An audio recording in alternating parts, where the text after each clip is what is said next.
you all know and love. All right. It is 100% a different ballgame altogether. Typically, this is the one I start with when I teach this course.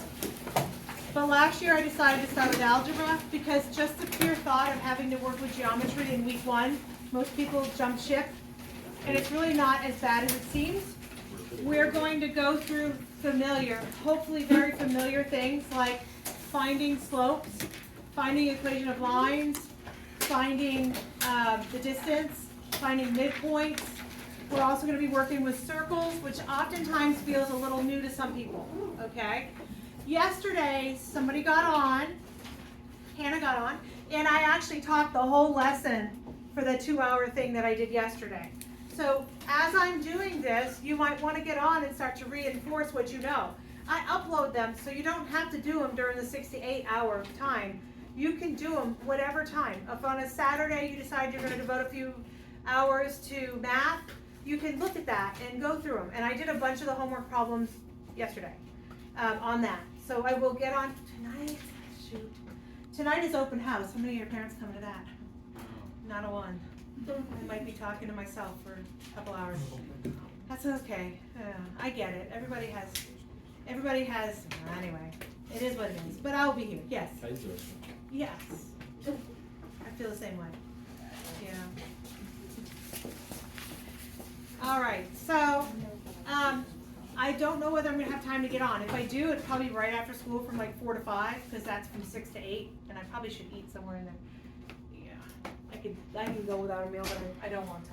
All right, so coordinate geometry. So we're going to start with what I call tools.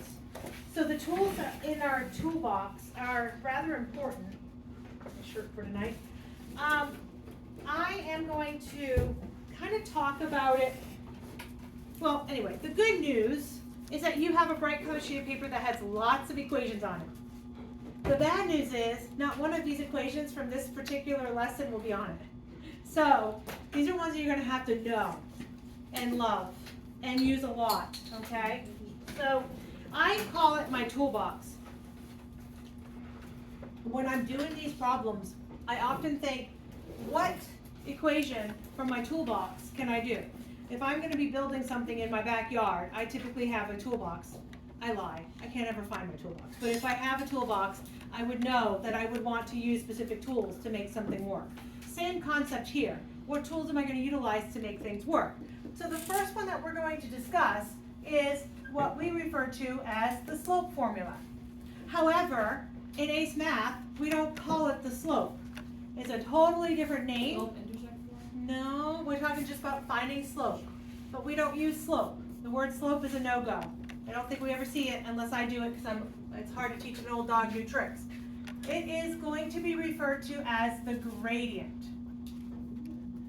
The gradient formula. Okay? A gradient is just another way of saying slope.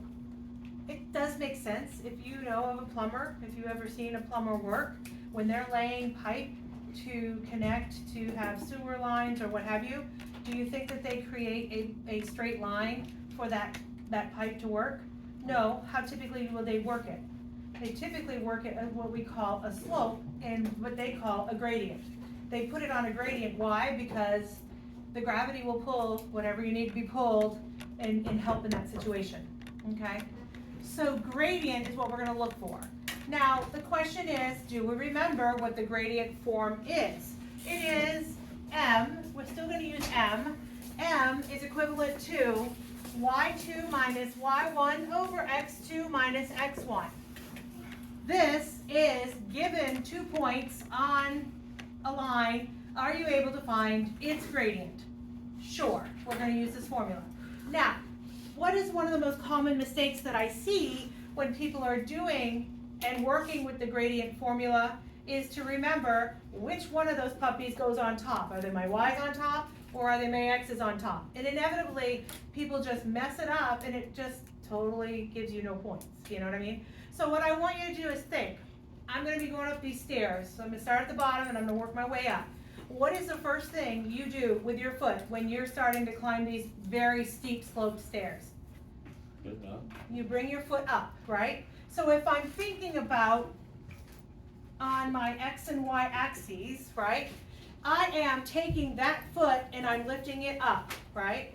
So I am changing something in the up and down direction. Does that make sense? So I'm literally changing where my Y starts to where it's going.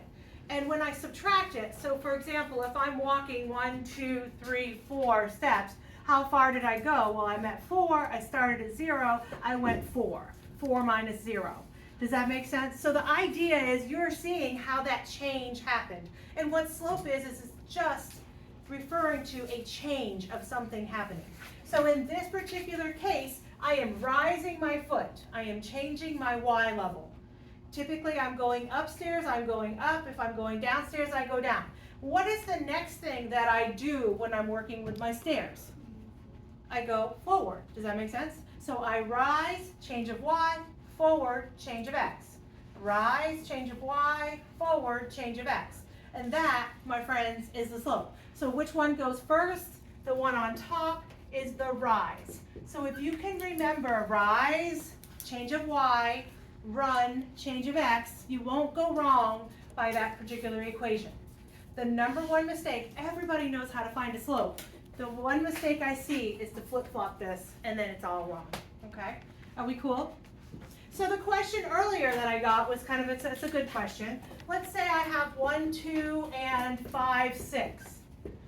These are my two ordered pairs. I want to know the slope that goes in between them, right? So the question that somebody asked me, does it matter which one that I put first? Which one I call X1, which one I call Y1, etc. It doesn't matter. I don't care. Pick the one you like better as X1 and Y1 as long as you're consistent. So if I choose these guys because they're first in line to be my X1 and my Y1, my other guy is going to be the X2 and Y2. Are they going to produce the same answer if you decided 5, 6 was your favorite and 1, 2 was your least favorite? It would 100% in the end result give you the same answer. It would just be the negative version until you got to the very end. Did that make sense what I just said? Are we cool? Do we want to do it to see it, or are you guys cool? Do it to see it? So if I did this one, it would be Y2 minus Y1 over X2 minus X1. So I did Y2, Y1, X2, X1. So the resultant of this would be 4 over 4, which is 1. Is everybody okay with that? Now, if I decided that I, in particular, like 5 and 6 better, and I wanted them to be my X1 and Y1, and to be my X2 and Y2, it is so okay, as long as you're consistent, meaning this grouping has both 1s here, this grouping has both the 2s. So in this case, my Y2 minus Y1 over X2 minus X1 is going to produce negative 4 over negative 4, which produces the same positive one that I was looking for. So sometimes there's fractions in these things, and I'm like, ooh, I'm doing that part last. Sometimes there's a negative in them. I don't really want to worry about a negative. I put that first. So it depends, as long as you're consistent. Are we cool? Okay, so equation number 1 is how to find the gradient of something. Okay, now the next one that we're going to look at is the midpoint formula. I told them it makes noise, and they come in, and there's no noise to be made. Is that the fridge? No, that's my AC vent. You should take a video. I should take a video. We have a video. We have a video. So they could learn math at the same time. How much cooler would that be? Like, oh, let's learn some math and hear that. I'm in. Okay, so midpoint. Midpoint means what? The guy in the middle, right? So they are never, ever going to say, find the midpoint of this. Just a no-go. It's too not ace, right? How are they going to ask me to find a midpoint? The most common, most popular way for me to ask you to find the midpoint is by asking you to find a bisector. Bi means how many? 2. Bisect means to do what with it? Cut it in half, 2 pieces. 1 long string, cut it in half, 2 strings, right? Bisect means cut in half. 9 times out of 10, they're going to say find the bisector of. And then they're saying, in your brain, they're like, oh yes, I'm trying to find the center, all right? Another way they'll ask you to find a midpoint without asking you. Let's say I have the diameter of a circle. What does diameter of a circle mean?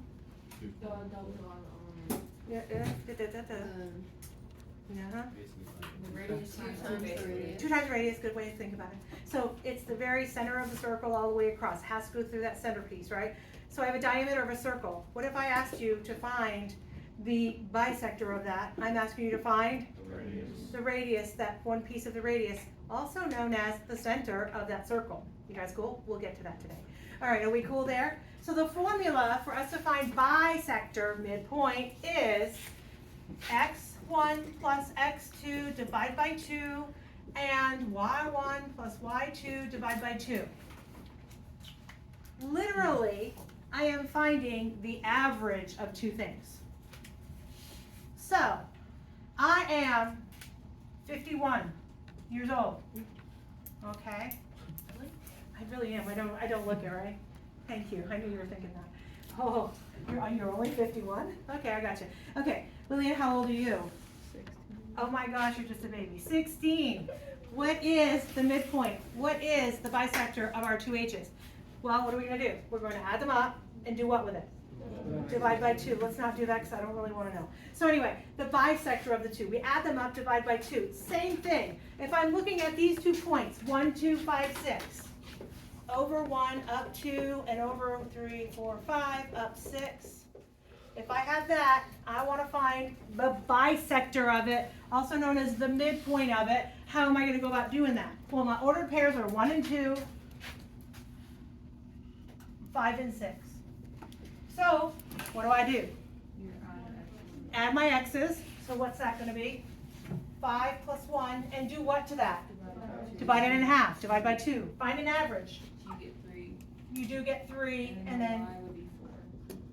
so that was 8 divided by 4. So my ordered pair, that is the very center piece, also known as the bisecting point of that, is over 3, up 4, put a dot. My picture is pretty darn good if you ask me.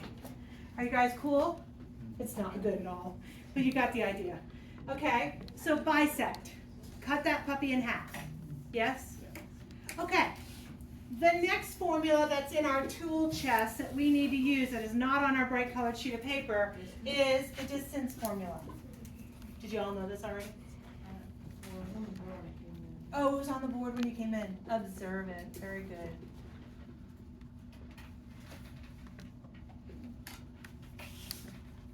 Okay. So, how in the world am I going to remember this? Therein lies the question. Okay. So the distance means I want to know how long it is. What's other ways that I can ask you to find the distance? Or what's other verbiage that I could use? I want to find the length of something, right? I want to know how long it is. Okay. We're going to use this a lot. I'm sorry, but we are going to use this a lot. It is not on your bright colored sheet of paper, so how am I going to make heads or tails on how to memorize it? Okay. Can we just write on the paper then? So can you just write it on the paper? Now, so the answer is no, because at the end of the year, I'm going to hand you, when you go to take your test, it's an actual booklet. It's not the bright colored sheet of paper. It's this is taken out of it, and so I make copies so you have it, but you can't write in that. So you want to know it, yes. You've missed the closing parentheses. Okay, thank you. It's fixed now, thank you. So, are we okay so far? Okay, so let me show you how this is derived. What does derived mean? How it's created, how it comes about. Pretty cool stuff. Maybe you'll like it, maybe you won't. So let's say I have an ordered pair of 4, 3. And I want to know the distance, the length of that particular line from the origin. Do you guys know what origin means? 0, 0. Sweet. So, how do I do that? I'm surely trying to find the length of this puppy, right? So, the idea is I could just plug into that, but I want you to see truly how this is derived. So maybe it would make sense. So if I'm looking at this, I'm going to do a little drawing. I'm going to draw this guy and this guy. So if I'm looking at this, what did I draw here? More specific? A right triangle, right? We all know and love the right triangle. And when we think of a right triangle, what's the first thing that usually pops into our head when we're thinking right triangle? 90 degrees, yeah, that's the first thing they said in second period too. I'm thinking of like an equation. Hypotenuse, yeah? Yeah. What are you thinking, Aubrey? Audrey? Is it B or D? Audrey. Audrey, gotcha. Special triangle, oh, we will get into special triangles for sure, but not today, yes. Pythagorean theorem is the one I think about. I don't know, maybe I'm just weird. Did you say it? Didn't even hear it. Completely ignored you. That's just how I roll. I'm deaf from this side over, I don't know. I apologize. Thank you. He's like over here going, no, thank me. I'm gonna say, I'm cool. So, do you guys agree? Thank you. So this is A, this is B, this is C, right? I'm just calling A, B, and C. Pythagorean theorem. What does it look like? A squared. Y'all know that like the back of your hand. I don't even have to, right? Y'all, like the back of your hand, you know what it looks like. You're like, I know that. I don't even have to think about it. So this, okay, y'all looking at your hand like, and as I look at mine, I'm like, darn, I never saw those wrinkles before. Anyway, so we have A, it is 51 years old happening. So we have A, B, and C. So we have A squared plus B squared is C squared. Why does this matter? Well, let me show you why it matters. So A represents the length from point A to point B. Would you agree? Not A and B again. From here to here. Are we cool? So literally, I'm trying to find how long is that puppy. So the way I find the length of that is I take the largest of them and I subtract the smallest of them. And what that does for me is it gives me how long that is. Again, like me walking. The end minus the first. So in this case, it's going to be the second x minus the first x. Y'all cool? So start here. Let's say I start at point 1. And I go 2, 3. I went 4 steps. So where am I at? I'm at 5. I was at 1. How far did I go? 5 minus 1, 4. Yay, I got my distance. Yes? Let's say the line is like straight. Do we have to do the like distance formula for that, or can we just count how many? You can count how many, but I'm trying to show you how this was derived. So yay, I'm glad you know how to do that. I just want to make sure you understand, because a lot of people don't know where the minuses go, where the positives go. It just gets all discombobulated, and this might be helpful to you. So now, what about this one? What is that checking the distance of? The height. My height. So it's in terms of what letter? My y's. So it's my y minus my y. The second y available minus the first y available. Are we all cool? So if I'm looking at A is this x2 minus x1, and B is this y change, and that equals c squared. Yeah? Well, I don't really want c squared. I want to know how long the distance is from here to here, which is just the value of c. You guys cool with what I just said? So how do I get c and not c squared? I take the square root. So when I take the square root of this guy, I have the distance formula, correct? So what's cool about that is it helps me remember, where's the subtraction going in this thing? Where's the addition going in this thing? Think of it this way. A squared plus B squared. So there's a plus in between. My A is a distance, so subtraction. My B is the subtraction, and that plus goes in the middle. That's really the only reason why I show you this. Because do you have to have this memorized? Yes, you do. You've got to be comfortable with it. Okay? So your distance is the square root of A squared plus B squared. Cool? Yes, no, maybe so? How many of you have seen that before? Most of you? Most of you? Okay, good. And it wasn't new stuff, but that's cool. Are we good? Okay, now, the next thing in my toolbox is, okay, so I'm going to admit something to you all. It's my favorite formula in the world. And I say every year, everybody should have a favorite formula. Everybody should have a favorite formula. I mean, as geeky as you are, because you are sitting in my Aice level math class, you got to have some little geek in you, and you got to have a favorite formula. There's got to be one out there. I think A squared plus B squared typically is people's favorite formula, but this is mine, okay? Let me show you what it is.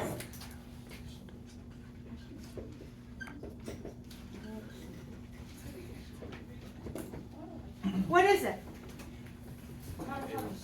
What is it? Oh. That's a Y. Can you see that's a Y? Is it really bad handwriting? I feel like I've seen that somewhere. Have you seen it before?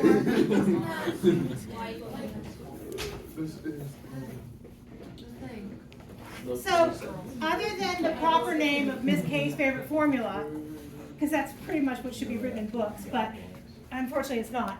So, other than the proper name, it's actually what we refer to. Do you have a question? I don't care. Yeah.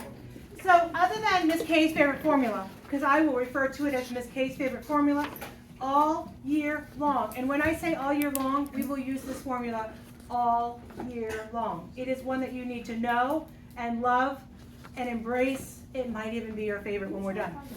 So, what is it? It's actually called the point slope formula. But isn't it much catchier when you say Miss K's favorite formula? I think so. So, Miss K's favorite formula is 100% going to be ingrained in your brain. Okay? When and why would we use this formula? We would use this formula a lot, but we will use this formula when they say, find the equation of. So if the question reads, find the equation of, you are again and again and again going to want to use this formula. What's kind of cool about this formula, and if they say find the equation of, you only need 3 things to accomplish that task. The only things you need are an x, a y, and a slope. Literally. So find the equation of. I need an x, I need a y, and I need a slope. Every single time, and you will accomplish that goal. Okay? Back in the day, a lot of people would use, for thinking about equation, what typically would be the equation that you would pop into your brain when I'm like, oh, I have to find an equation of something? What would you think of? Does anybody have one that typically pops into your mind? Yeah? Do you guys recognize this guy? Yeah, slope-intercept form, not my favorite. It should not be anybody's favorite. Because what do you need in order to find an equation given this? You need an m, which is by slope gradient, right? But what else do you typically need? A y-intercept. And are you always going to be able to find a y-intercept? Not so much. Okay, so once in a great while we will deter to this one. Very rarely, but this guy is beautiful. It should have like flowers and stuff around it with hearts. I swear. No, I'm going too far. So, it is my favorite formula in the world. Why do I really like this formula? Because it's not one that I have to memorize. Because it's actually another formula that I put up here in a different format. Question, what is it? That one. That's distance. The gradient one. It is a gradient formula. It's just a new version of it. Look, super cool. This is why I love it so much. It's so versatile. I take this guy, and what do I do to both sides? Right? Thank you, Lily. I feel the same way every time I look at it. Right? So you're going to not subtract it. You're going to divide by it.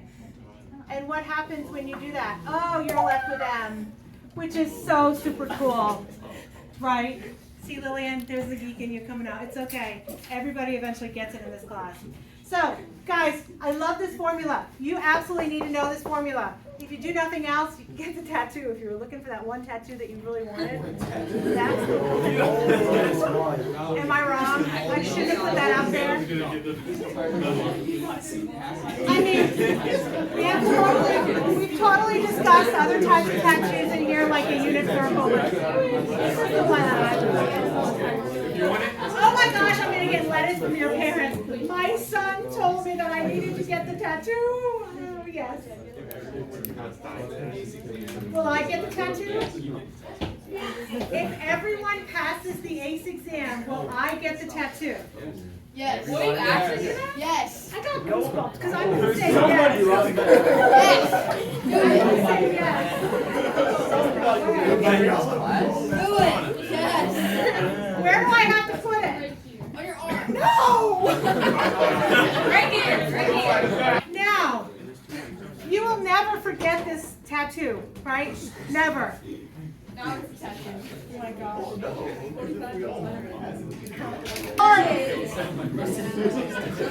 Who's gonna go with me? Because I'll cry like a little girl. I'll go.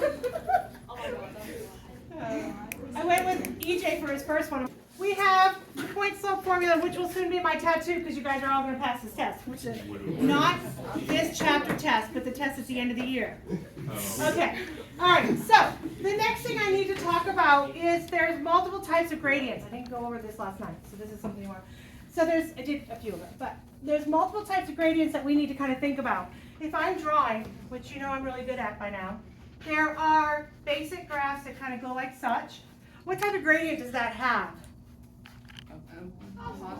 It's going up the hill, because remember we read it from left to right, so positive, up the hill, okay? The next gradient, I bet you can guess, negative, going down. The other two are where people go berserk and they don't remember.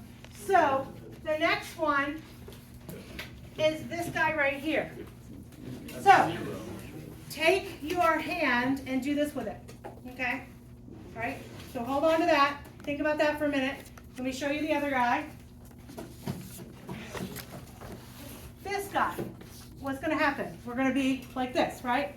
So let me tell you a story. I went skiing one time. I guess I can't tell you the story, but anyway. Okay, let's say I'm going skiing, and what's going to happen here? I'm going to be going up the hill, right?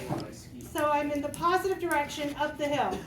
I am going down the hill, good luck to me, going down the hill. Am I having fun? Yes, I am. No. Okay, this guy. Our arms are like this. This is more my kind of slope. What kind of fun am I having here? You say zero. It's zero fun. It's actually a lot more fun for me because this is like getting a tattoo. So straight across, 0, 0, 0. And what about this one here? You are dead. Here we go. I am dead, also known as I'm undefined, right? So my slope, 0 fun, 0 fun, I am undefined. What kind of equation produces this? Y equals, very good. Y equals 2, 0 slope, my kind of fun. Okay, y equals 4, 0 slope, still my kind of fun. Y equals -3, still 0 slope, my kind of fun.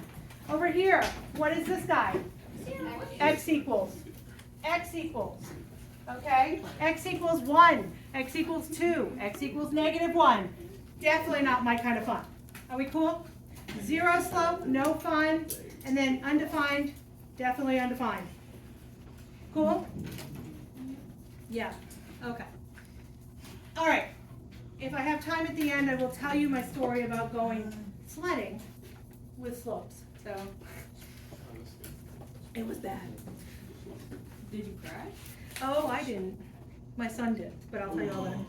It wasn't bad. It wasn't bad like that. So, kind of bad. Need us to know that we're going to work with is how many PSAT people coming up? PSATs. Yes, this is a good one. Oh yeah. This is what you want to know. Okay, so the last one that we're going to work with is the equation of the circle. Okay. Oh, this has pie in it. Okay. No pies. No pies today. I want pie. I like pie too, but well, I don't like apple pie. I know. You don't? I don't. But How do you not like apple pie? I like chocolates, peanut butter pie. pie. Peanut butter pie. I don't like. Nope. I'll die. No apples. Peanut butter and chocolate. Okay. I'll die.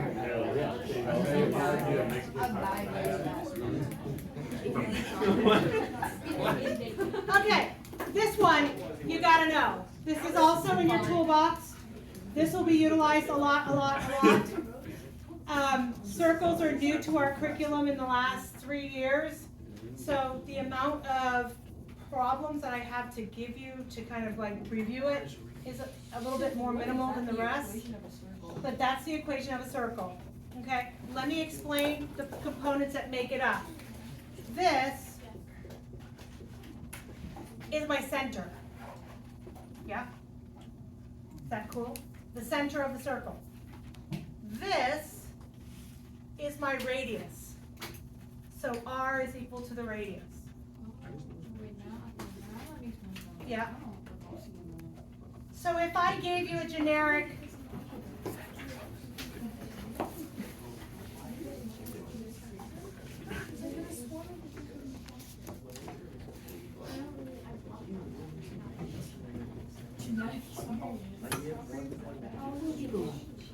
okay, here we go. I'm going to ask you to tell me the center, tell me the radius, and draw this puppy. What? Tell me the center, I don't know. tell me its radius, and draw this thing. Draw it like a. So Sure. in the parentheses, would you take the opposite? Notice it's x minus h, and that's h. X minus k, and that's k. Yeah. So what's my center? Beautiful. What's my radius? 5. Indeed, 5. So you want to know how to draw that pretty easily? No. You know what, with these problems, I'm just going to tell you with these problems, your best bet is to draw a rough sketch for what you're doing. Okay? So, over 3, up 2, put a dot for your center. So that's first step. Now we know a circle is like a bicycle wheel, right? You have your center, and then all the spokes that come off are equidistant to make that perfect center. You hope it is, right? So from that center, we are going to go up, how many? 5, because that's my radius. So I'm going to go up 5. 1, 2, 3, 4, 5. Put a dot. Okay. From that center, you're going to go right how many? 5. And put a dot. From that center, you're going down how many? Again, 1, 2, 3, 4, 5.